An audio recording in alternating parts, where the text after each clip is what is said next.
Environment के international conventions हम table form में क्लास 1 के एंड में देख चुके हैं और उनको थोड़ा डिटेल में हमने वहीं पे डिस्कस कर लिया था। अब उनमें से जो चीज़ें एग्ज़ाम के लिए थोड़ा इम्पॉर्टेंट हैं क्योंकि वो न्यूज़ में थी, वो हैं 1979 का CMS convention on migratory species, जिसको बॉर्न कन्वेंशन भी कहते हैं। 1979 में साइन हुआ था, 1983 में फोर्स में आया था। इंडिया ने भी इसको उसी साल साइन किया था। पहली COP कॉन्फ्रेंस CMS की 1985 में हुई थी बॉन जर्मनी में। 2020 में इसकी 13th कॉन्फ्रेंस इंडिया में गांधीनगर गुजरात में हुई थी। सेक्रेटेरिएट यूनेप एडमिनिस्टर करता है, लेकिन वो बॉन जर्मनी में है।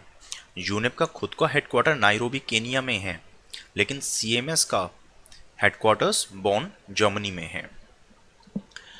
तो COP 13, इसकी जो 13th कॉन्फ्रेंस हुई थी इंडिया में, उसका लोगो था kolam. Kolam South Indian art होती है, रंगोली बेसिकली।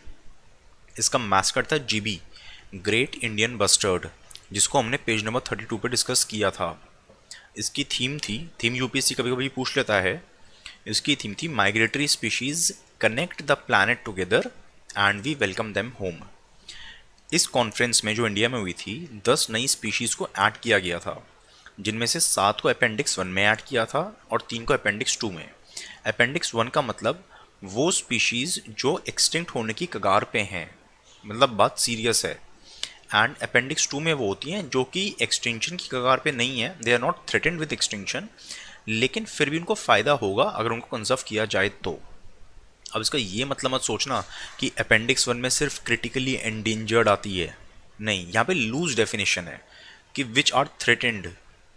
ठीक है, तो अपेंडिक्स 1 में इंडिया ने जो स्पीशीज ऐड करवाई थी, जो 7 थी, वो हैं Asian elephant, jaguar, great Indian bustard, Bengal florican या बंगाल बस्टर्ड, एट्सेट्रा, और कुछ भी हैं। ठीक है, बट इनके नाम ध्यान रखो। एक और चीज़ जो न्यूज़ में थी वो थी काउंटर मेजर। तो काउंटर मेजर जापान और यूनेप का प्रोजेक्ट है, जिसमें एशिया के रिवर्स और मरीन एरियाज़ में जो प्लास्टिक पोल्यूशन होता है उस पर स्टडी करी जाएगी, इंक्लूडिंग इंडिया। अब देखो, माइग्रेटरी स्पीशीज़ वैसे तो कुछ भी हो सकती हैं, जैसे यहाँ पे एशियन एलिफेंट को भी इस माइग्रेटरी स्पीशीज़ वाले में ऐड कर दिया है। बट आप खुद सोचो, एशियन एलिफेंट कोई इंडिया से चल के अफ्रीका थोड़ा ना माइग्रेट हो जाएगा, है ना। तो ठीक है, ऐड कर दिया, कोई बात नहीं। बट जनरली जो माइग्रेशन रहता है वो सबसे ज़्यादा रहता है बर्ड्स का। ठीक है, तो इसीलिए बर्ड्स के लिए, माइग्रेटरी बर्ड्स के लिए इंडिया ने एक नेशनल एक्शन प्लान लॉन्च किया था 2018 में, 5 साल के लिए। मिनिस्ट्री ऑफ एनवायरनमेंट ने किया है। इसका मेन फोकस रहेगा सेंट्रल एशियन फ्लाईवे वाले बर्ड्स। दुनिया में बर्ड्स का जो माइग्रेशन पैटर्न होता है उसमें लगभग 8 उनके फ्लाईवेज रहते हैं। जैसे ग्रीन वाला दिख रहा है, ईस्ट एशियन ऑस्ट्रेलियन, तो ईस्ट एशिया से ऑस्ट्रेलिया और ऑस्ट्रेलिया से वापस ऐसे बर्ड्स जाते हैं, ऐसे सेंट्रल एशिया में जाते हैं। तो इंडिया जो है इनमें से सेंट्रल एशियन वाले पाथवे पे आता है। 1992 का कन्वेंशन ऑन बायोलॉजिकल डाइवर्सिटी, जिसका सेक्रेटेरिएट मॉन्ट्रियल कनाडा में है, उसके 3 मेन एम्स हैं: conservation of biodiversity, sustainable use of its components and fair and equitable sharing of benefits.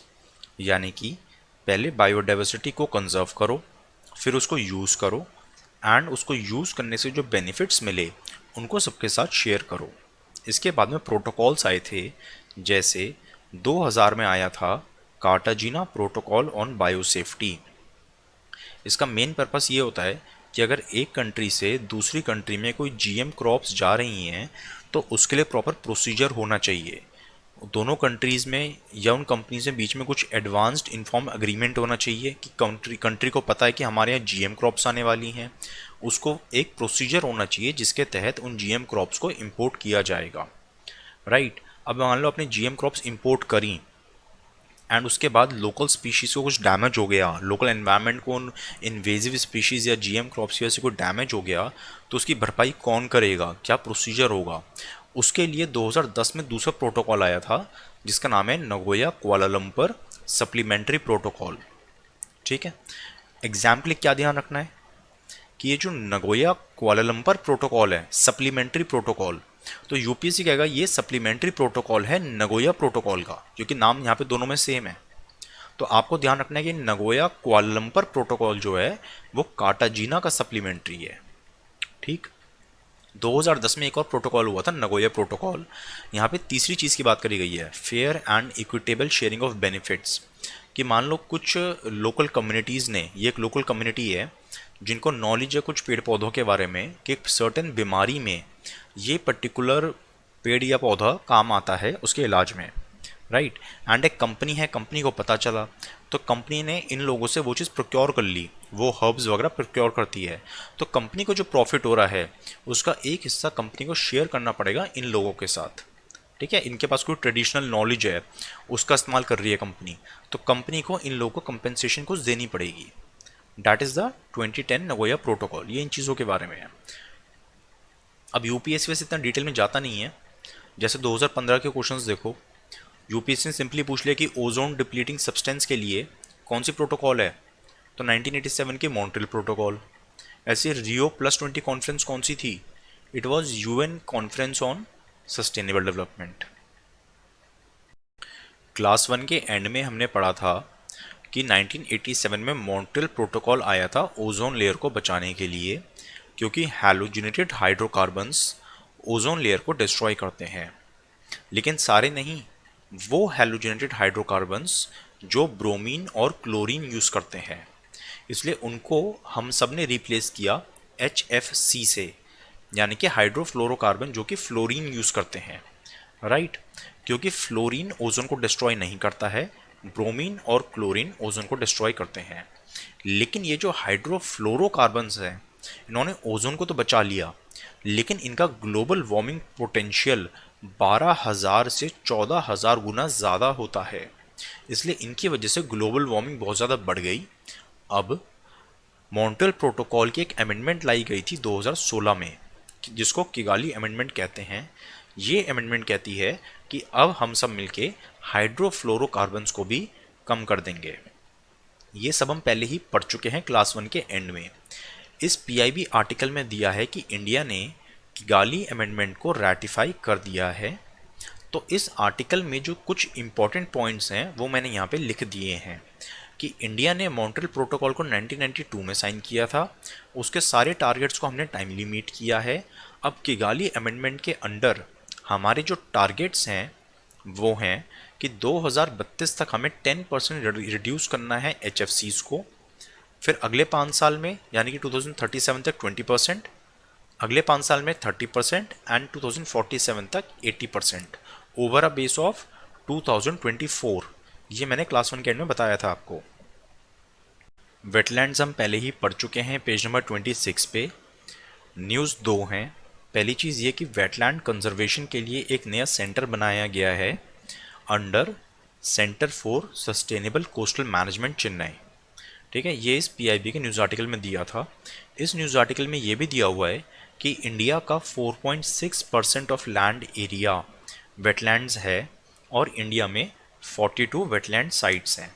लेकिन उसके बाद एक और अपडेट आया था कि इंडिया में 4 और रामसर साइट्स ऐड हो गई हैं। तो अब इंडिया में टोटल रामसर साइट्स हैं 46। जो रिसेंटली ऐड हुई हैं वो हैं 2 गुजरात की, थोल लेक वाइल्ड लाइफ सेंचुरी और वधवाना वेटलैंड। हरियाणा में 2 हैं, सुल्तानपुर नेशनल पार्क और बिंदावास वाइल्ड लाइफ सेंचुरी। हरियाणा की ये पहली रामसर साइट्स हैं, इससे पहले हरियाणा में कोई भी रामसर साइट नहीं थी। इनमें से सुल्तानपुर तो नेचुरल है, लेकिन बाकी तीनों आर्टिफिशियल या मैनमेड वेटलैंड्स हैं। चिपको मूवमेंट बेसिकली ये है कि लोग प्रोटेस्ट करते हैं against the felling of trees. जैसे 1973 में उत्तराखंड के चमोली डिस्ट्रिक्ट के रेनी विलेज में कुछ कॉन्ट्रैक्टर्स पेड़ काट रहे थे एंड लोगों ने प्रोटेस्ट किया। लोग पेड़ से चिपक गए और कहा कि तुम्हें पेड़ काटने के लिए हमें काटना पड़ेगा। कुछ फेमस पर्सनालिटीज़ थे जैसे सुंदरलाल बहुगुणा, गौरा देवी, इन लोगों ने इस प्रोटेस्ट को लीड किया था। अल्टीमेटली 1980 में गवर्नमेंट ने पेड़ों की कटाई पे बैन लगा दिया था। कहते हैं कि इसकी इंस्पिरेशन 1730 के इंसिडेंट से मिली थी। 1730 में राजा अभय सिंह के सिपाहियों ने कुछ पेड़ काटने की कोशिश करी थी, खेजरी ट्रीज, लेकिन बिश्नोई कम्युनिटी के कुछ लोग पेड़ से चिपक गए थे कि हम तुम्हें पेड़ नहीं काटने देंगे। राजा के लोगों ने उनको मार दिया एंड कई लोग वहाँ पे इस तरह से मर गए थे। जब राजा को पता चला इस बात का, तो फिर राजा ने वहाँ पे पेड़ काटने पे रोक लगा दी। हर पेड़ की एक लिमिट होती है कि वो एक साल में कितना ग्रो कर सकता है। जैसे ये पेड़ मान लो इतना ग्रो कर रहा है, अगर आप उस साल इसको इतना ही यूज़ करोगे फिर तो अच्छी बात है, लेकिन जितना इस पेड़ ने नई प्रोडक्शन करी, आपने उससे ज़्यादा इसको यूज़ कर लिया, हर साल ज़्यादा यूज़ करते आ रहे हो, तो अल्टीमेटली ये पेड़ मर जाएगा। उसी तरह हमारी अर्थ की भी एक बायो कैपेसिटी होती है कि वो हर साल कितने रिसोर्सेज जनरेट कर रही है। अगर हम इंसान उस साल उससे ज़्यादा रिसोर्सेज यूज़ करें तो अल्टीमेटली हमारी प्लैनेट भी ख़त्म हो जाएगी, राइट। इसी कंसेप्ट को ध्यान में रखते हुए अर्थ ओवरशूट डे बनाया जाता है। तो बेसिकली ये ग्लोबल फुटप्रिंट नेटवर्क 2006 से इसको कैलकुलेट कर रहा है। ये देखते हैं कि 1 जनवरी से, ठीक है ना, अर्थ हर साल कितना बनाती है एंड ह्यूमन कंजप्शन कितनी हो रही है। तो जैसे इस साल 29 जुलाई को इन लोगों ने कैलकुलेट किया कि पूरे साल में अर्थ जितना बनाएगी उससे ज़्यादा हम 29 जुलाई तक ही कंज्यूम कर चुके हैं, ठीक है। तो that is a concept of earth overshoot day. इसके कुछ रिसेंट इनिशिएटिव्स जो न्यूज़ में थे वो हैं hashtag move the date and 100 days of possibility.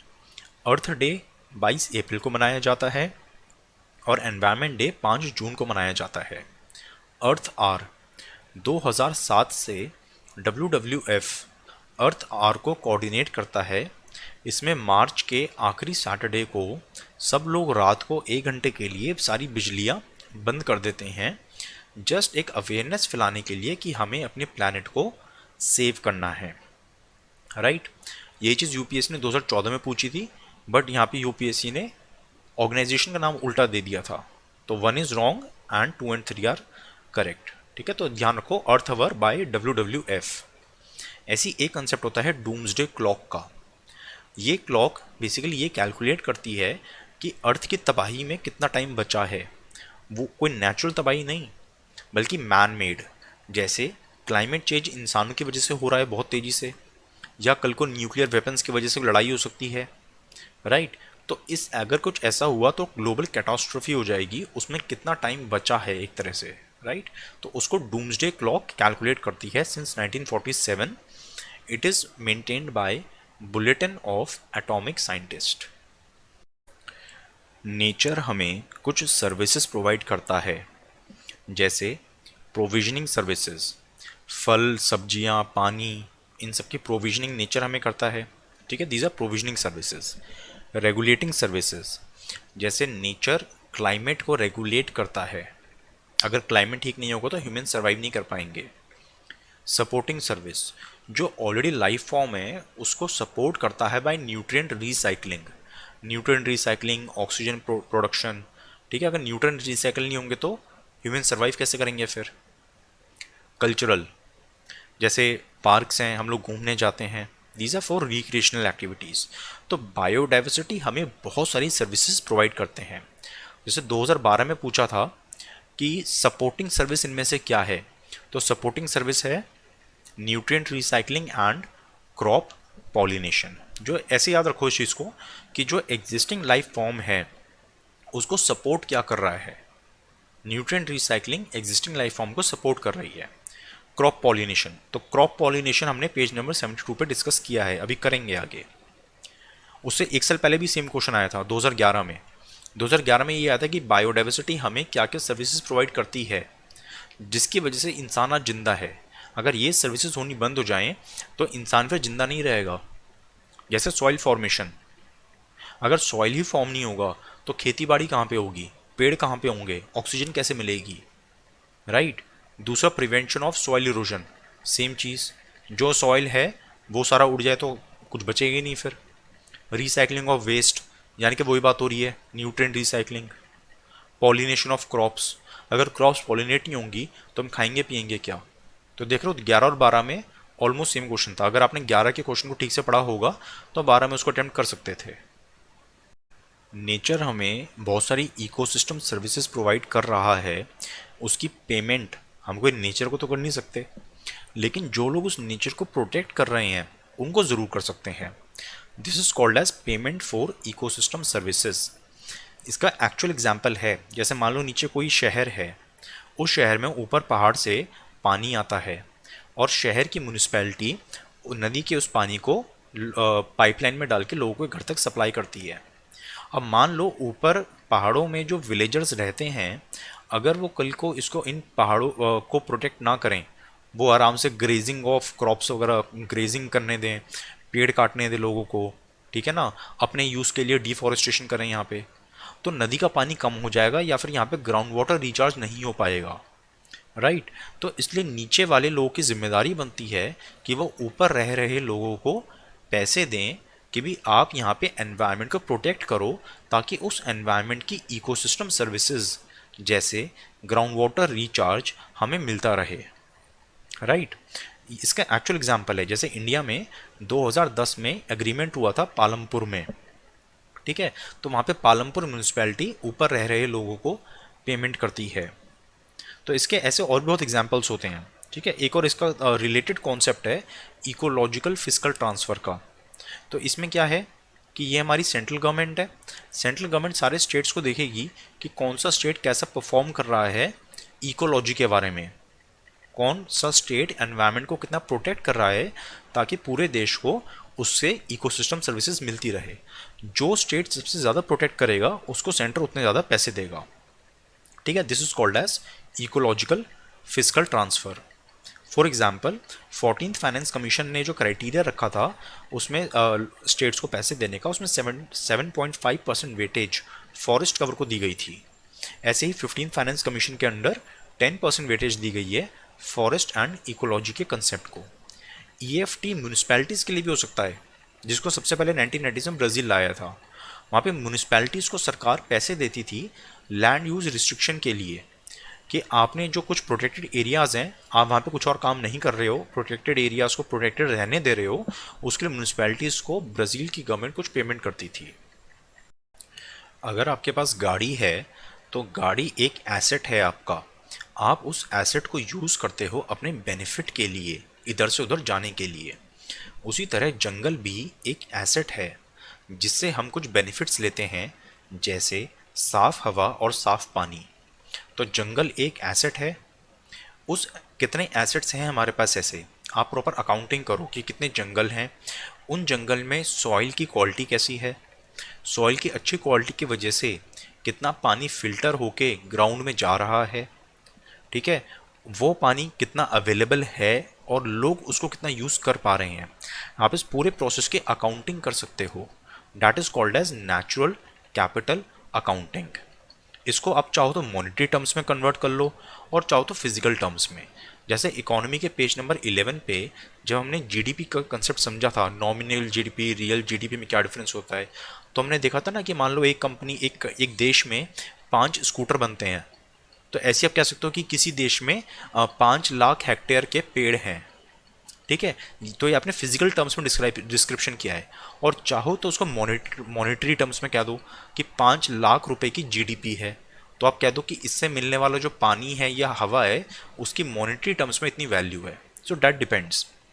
ये सारे नेचुरल कैपिटल अकाउंटिंग करने के अलग अलग तरीके होते हैं। और हमें ये करना ज़रूरी क्यों है? ज़रूरी इसलिए कि हमारी इकोनॉमिक एक्टिविटी इस पर डिपेंड करती है। इकोनॉमिक एक्टिविटीज़ में हम जो भी गुड्स यूज़ कर रहे हैं, लगभग सारे गुड्स नेचर से तो आ रहे हैं। भैया जितनी इंडस्ट्रीज़ हैं, इंडस्ट्रीज़ में कोई मंगल ग्रह से थोड़ी ना चीज़ें आती हैं, धरती से ही आ रही है ना सारी, वो सारी धरती की नेचुरल कैपिटल है, तो इसलिए इसकी अकाउंटिंग ज़रूरी है। इससे रिलेटेड कुछ इनिशिएटिव्स, नेचुरल कैपिटल अकाउंटिंग से रिलेटेड कुछ इनिशिएटिव्स, डिटेल्स इनकी ज़रूरी नहीं है, बस आपको ऑर्गेनाइजेशन का नाम पता होना चाहिए। जैसे यूपीएससी पूछ लेगा system of environmental economic accounting किसका है, ये नेचुरल कैपिटल अकाउंटिंग करने का एक तरीका है, एक फ्रेमवर्क है जो यूनाइटेड नेशंस ने बनाया है, ठीक है। तो अब उस फ्रेमवर्क को यूज़ करके इंडिया की MoSPI, ministry of statistics and programme implementation, UN के उस सिस्टम को यूज़ करके इंडिया के नेचुरल कैपिटल की अकाउंटिंग करती है, उसका नाम दिया, उससे जो रिपोर्ट बाहर आती है उस रिपोर्ट का नाम है एनवी स्टैट्स। ठीक है। ऐसे एक वर्ल्ड बैंक का इनिशिएटिव है wealth accounting and valuation of ecosystem services. IUCN का इनिशिएटिव है blue natural capital financing facility. Blue मतलब पानी की बात हो रही है, तो ओशियंस से जो हमें नेचुरल कैपिटल मिलता है उसको इम्प्रूव करने के लिए, अगर कोई प्रोजेक्ट्स, कोई रिन्यूएबल एनर्जी प्रोजेक्ट या ओशंस को कंजर्व करने के लिए प्रोजेक्ट लॉन्च हो रहा है, उसको फाइनेंस करने के लिए एक फैसिलिटी है IUCN की। एक और चीज़ है NCAVES, natural capital accounting and valuation of ecosystem services. ये इनिशिएटिव किसका है? Europe, UNEP, UN stats division and convention on biological diversity. इस प्रोग्राम की फंडिंग आती है यूरोपियन यूनियन से। ये प्रोग्राम 5 कंट्रीज के लिए है। जो हमारी ब्रिक्स कंट्रीज है ना, तो ब्रिक्स में रशिया को मैक्सिको से रिप्लेस कर दो, ठीक है, उन कंट्रीज में है। इंडिया में इसको मॉस्पी इंप्लीमेंट करता है। ग्रॉस डोमेस्टिक प्रोडक्ट, GDP, मतलब सारी इकोनॉमिक एक्टिविटीज़ की आपने वैल्यू निकाल ली। उसी तरह ग्रॉस एनवायरनमेंट प्रोडक्ट, मतलब इकोसिस्टम सर्विसेज की आपने वैल्यू निकाल ली। अब वही बात है, या तो इसको फिजिकल टर्म्स में मेजर कर लो या मॉनेटरी टर्म्स में। जैसे उत्तराखंड गवर्नमेंट ने कहा है कि वो उस स्टेट की ग्रॉस एनवायरनमेंट प्रोडक्ट को कैलकुलेट करेंगे। अब GEP और GDP बिल्कुल डिफरेंट नहीं होते हैं, इनमें कुछ ओवरलैप हो सकता है। आप एग्जाम्पल ले लो, कहीं पे बहुत सारे फ्रूट्स उगाए जाते हैं, तो जो फ्रूट्स उगाए जा रहे हैं बहुत बड़े बगीचे के अंदर, बहुत बड़े एरिया में, that is a ecosystem services, क्योंकि उस एरिया से पानी फिल्टर होगा, साफ पानी आएगा, साफ हवा आएगी, सो उससे हमें इकोसिस्टम सर्विसेज मिलेंगी, GEP बढ़ेगी। लेकिन उससे GDP भी तो बढ़ रही है ना, क्योंकि उन फ्रूट्स को फिर सेल किया जाएगा मार्केट के अंदर, तो कुछ ओवरलैप इनमें हो सकता है। ग्रीन GDP क्या होता है? ग्रीन GDP अलग कंसेप्ट है, it is environmentally adjusted GDP। जैसे हमने इकोनॉमी के पेज नंबर 12 पे देखा था कि एक देश में GDP हुई, लेकिन उस GDP को अचीव करने के लिए हमने जो मशीनों को घिसा है, तो मशीनों की भी तो डेप्रिसिएशन हो गई ना। तो GDP में से जब आप डेप्रिसिएशन घटाओगे तो मिलेगा NDP। उसी तरह जब हमने देश में सारी इकोनॉमिक एक्टिविटी करके GDP बढ़ाई है, तो हमने ज़रूर एनवायरनमेंट को कुछ नुकसान पहुँचाया होगा। तो GDP में से जब आप एनवायरनमेंट के नुकसान को सब्ट्रैक्ट करोगे तो बनेगी ग्रीन GDP। ऐसे ही कुछ रिलेटेड कॉन्सेप्ट्स हैं। ग्रॉस डोमेस्टिक हैप्पीनेस, GDH, ये भूटान का कंसेप्ट है। ये कहते हैं कि इकोनॉमिक वेलबींग ही सब कुछ नहीं होता, नॉन इकोनॉमिक हैप्पीनेस लोगों की भी एक चीज़ होती है जिस पर सरकार का ध्यान होना चाहिए। Happy planet index new economics foundation निकालता है, ये एक ब्रिटिश थिंक टैंक है। ऐसे ही एक रिलेटेड कॉन्सेप्ट है कैंपा का। कैंपा पे UPSC 2019 में भी क्वेश्चन पहले पूछ चुका है। Campa is about compensatory afforestation. इसमें होता यह कि मान लो किसी कंपनी ने कोई फॉरेस्ट एरिया लिया है, तो जब ये फॉरेस्ट एरिया डिस्ट्रॉय होगा, क्योंकि इसकी सर्विसेज नहीं मिल पाएंगी फ्यूचर जनरेशन्स को, इसलिए इसकी एक वैल्यू निकाली जाती है एंड उस वैल्यू, मॉनेटरी वैल्यू को ये कंपनी सरकार को पे करती है। तो वो सारा पैसा एक फंड में जाता है, कंपेंसेटरी एफॉरेस्टेशन फंड में। उस फंड में से 10% पैसा जाएगा नेशनल गवर्नमेंट को एंड 90% पैसा जाएगा स्टेट गवर्नमेंट को। अब स्टेट फॉरेस्ट डिपार्टमेंट उस पैसे का यूज़ करके किसी और कंपनी को ठेका देगा कि तुम एक खाली जगह पे, एक प्रॉपर लैंड बताया जाएगा, उस लैंड पे जाके तुम एफॉरेस्टेशन करो। ठीक है, ये होता है कंपेंसेटरी एफॉरेस्टेशन। अब इसका एक ऑल्टरनेटिव प्रपोज किया गया है, ग्रीन क्रेडिट स्कीम। इसमें कहा गया है कि आपको इस पूरे प्रोसेस का वेट करने की जरूरत नहीं है कि कब कंपनी बी जो है वो एकदम लास्ट में जाके एफॉरेस्टेशन करे। डोंट वेट, आप पहले ही किसी कंपनी को अलाउ कर दो कि वो पर्टिकुलर लैंड पे पेड़ उगाना शुरू कर दे। फ्यूचर में जब ये कंपनी ए लैंड एक्वायर करेगी एंड पेमेंट करेगी, तब स्टेट गवर्नमेंट उस पैसे का इस्तेमाल करके कंपनी बी को कंपेंसेट कर देगी। कंपनी बी को मुनाफा हो गया एंड वो लैंड अब स्टेट गवर्नमेंट का फिर हो जाएगा, ट्रांसफ़र हो जाएगा उसको। ठीक है ना, कंपनी बी ने बेसिकली लैंड पे पेड़ वेड़ उगाए एंड उसको पैसे मिल गए, फिर वो वहाँ से चली जाएगी। तो ये ग्रीन क्रेडिट स्कीम प्रपोज करी है फॉरेस्ट एडवाइजरी कमेटी ने। फॉरेस्ट एडवाइजरी कमेटी एक स्टैट्यूटरी बॉडी है under forest conservation act 1980 ministry of environment के अंडर आती है। इसमें ब्यूरोक्रेट्स और एक्सपर्ट्स दोनों होते हैं। ये गवर्नमेंट को एडवाइस करती है फॉरेस्ट क्लियरेंस के लिए या डाइवर्जन ऑफ फॉरेस्ट लैंड के लिए। अब 2019 का क्वेश्चन क्या था? 2019 का क्वेश्चन कैंपा के ऊपर था। देखो कैंपा बेसिकली क्या है कि वो जो पैसे दिए थे ना कंपेंसेटरी एफॉरेस्टेशन फंड में, जो कंपनी ने पैसे डाले थे, तो उस पैसे को प्रॉपरली कैसे यूज़ करना है उसके लिए एक अथॉरिटी है कैंपा। ये नेशनल लेवल पे भी होती है और स्टेट लेवल पे भी होती है। तो पहला ऑप्शन बिल्कुल ठीक है। दूसरा है कि इसमें जो एफॉरेस्टेशन प्रोग्राम बाद में होगा उसमें पीपल्स पार्टिसिपेशन कंपलसरी है। वो चीज़ गलत है, वो चीज़ लॉ में नहीं लिखी है। इसका छोटा सा बैकग्राउंड ये है कि 2001 में सुप्रीम कोर्ट के कहने पे कैंपा को बना तो दिया गया था, लेकिन उसका जो फंड है जिसमें पैसे आएंगे वो 2006 में बना था। अब हुआ ये कि कोर्ट ऑर्डर की वजह से अगले लगभग 10 साल तक वो पैसा इकट्ठा तो होता रहा, कंपनीज पे करती रही, फंड में जाता रहा, लेकिन सरकार उसको यूज़ नहीं कर पाई। फिर 2016-17 के आसपास जब कोर्ट ने कहा कि ठीक है इस पैसे को यूज़ कर लो तुम, ठीक है ना, फिर सरकार ये एक्ट वगैरह लाई थी। 2018 में इसके रूल्स फ्रेम करे गए थे एंड वो सारा पैसा 10 साल से जो इकट्ठा हुआ था वो सरकार ने इसे रिलीज़ किया। लगभग 50,000 करोड़ रुपए थे, ठीक है ना। तो फिर वो 2018 में रूल्स फ्रेम हुए थे एंड 2019 में इसलिए आपका ये क्वेश्चन आ गया था। ऐसे ही रिलेटेड कॉन्सेप्ट है सोशल कॉस्ट ऑफ कार्बन, जो यूपीएससी ने 2020 में पूछा था। It is a monetary value of long term damage done by 1 ton of CO2। देखो मान लो सरकार ने कहा कि हम फॉसिल फ्यूल्स का और अच्छे से यूज़ करेंगे इलेक्ट्रिसिटी जनरेट करने के लिए, ये आपने पॉलिसी डिसीजन लिया है। अब फॉसिल फ्यूल के जलाने से क्लाइमेट चेंज होगा। जो क्लाइमेट 10 साल पहले नहीं था वो अब हो रहा है, यानी कि अब एक्सट्रीम वेदर इवेंट्स बढ़ रहे हैं, सी लेवल ज़्यादा राइज कर रहा है, कोस्टल इलाकों में फ्लडिंग्स बढ़ रही हैं, ड्रॉट ज़्यादा हो रही है। एक्सट्रीम वेदर इवेंट्स की भरपाई कौन कर रहा है?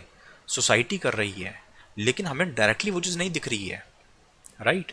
सिमिलरली ऐसे सोसाइटी में क्या होता है कि पॉलिटिकल पार्टीज डिसाइड करते हैं कि भी अगले इलेक्शन में हमें वोट मिलने नहीं है, इसलिए अस वर्सेस देम की स्ट्रैटेजी फॉलो करो, लोगों को पोलराइज करो एंड फिर हम इलेक्शन आसानी से जीत जाएंगे। वो इलेक्शन तो जीत जाते हैं लेकिन उससे सोसाइटी चेंज हो जाती है। जैसे 10 साल में एक्सट्रीम वेदर इवेंट्स बहुत ज़्यादा बढ़ गए, वैसे हमारी सोसाइटी भी बहुत ज़्यादा चेंज हो गई एंड बाद में जब राइट्स होते हैं, नफरत फैलती है, तो अल्टीमेटली सोसाइटी पे करती है। पॉलिटिशियंस को कोई फर्क नहीं पड़ता, उनकी सरकार बन गई होती है। पॉलिनेशन। देखो पॉलिनेशन का सिंपल सा मतलब होता है कि मेल पार्ट से फीमेल पार्ट में पॉलेंस जाते हैं, जिससे बाद में और रिप्रोडक्शन होती है, ठीक है। तो कॉमन फ्लावर पार्ट्स हैं कुछ, जैसे स्टेमन, पेटल्स, ये जो पत्तियाँ होती हैं, सेपल, ओवरीज होती हैं यहाँ पे बीच में, ठीक है, एकदम मिडिल में ऊपर स्टाइल होता है, ऊपर स्टिग्मा, ठीक है, इन सबको पिस्टल कहते हैं। ये तो आपको पता होगा, मतलब ये बेसिक बायोलॉजी पढ़ी होगी आपने। तो पॉलिनेशन में क्या होता है कि पॉलन ग्रेन्स ट्रांसफर होते हैं from stamen to stigma. And ये पॉलिनेशन कैसे होता है? देखो आप खुद सोचो, मान लो ये फ्लावर है, इसकी पत्तियां हैं, ये पत्तियां कितनी भारी होती हैं? क्या बहुत हल्की होती हैं। एंड इसके अंदर स्टेमन में जो एंथर है बहुत ही छोटा सा, वो तो और भी ज़्यादा हल्का होता है, मतलब हल्की सी फूंक मारो बहुत दूर जाके उड़ेगा, उड़ता रहेगा हवा के अंदर। तो बहुत ही आसानी से एक जगह से दूसरी जगह ये जा सकते हैं। तो ये हवा से जा सकते हैं, पॉलिनेशन हवा से हो सकता है, पानी से हो सकता है, 50 तरह से हो सकता है, ठीक है।